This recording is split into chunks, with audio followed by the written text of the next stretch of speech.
How many of you were in the war? Charlie wasn't in the war. No, Charlie was too young for World War I and too old for World War II. Right.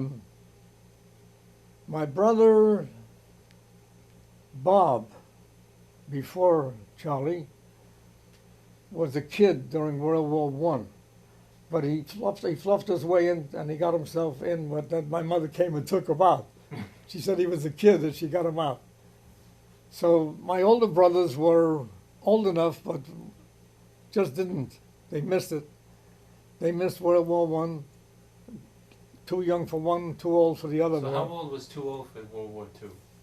I mean, did they pretty much take... They were taking you up to age 38 for a while. Really? And they were 39, And then 40. they cut the edge right there. Yeah. Anybody over that, so some of the guys that were just made it past that stayed out. Right. And if they had family and kids, they definitely stayed out. Right. You know. But me, in fact, my brother Sid enlisted, and my parents were furious. I wanted to enlist, and at that time then, they called a halt.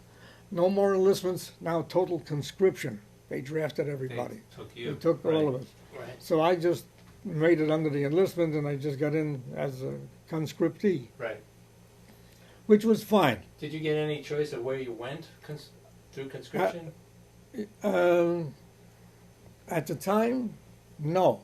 They needed When you where they enlisted, needed you. yeah, when you enlisted, you had a choice of branch of service. Mm-hmm.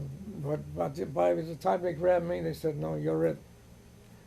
And of course, there was some basic training was interesting, and I learned a lot.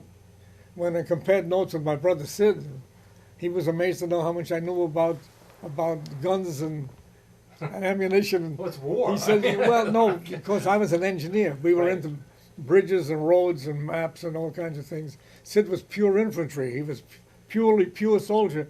We had to be soldier first and then technician." Right. So did he go out shooting? He must have gone out shooting. Sid, well, yes, Yeah. I don't know how much frontline duty he saw, but I know his units did. I Yeah, remember yeah. that. So he was truly infantry. But by the time I got to him, so to speak, they were tapering off because his group was already taken off the front lines.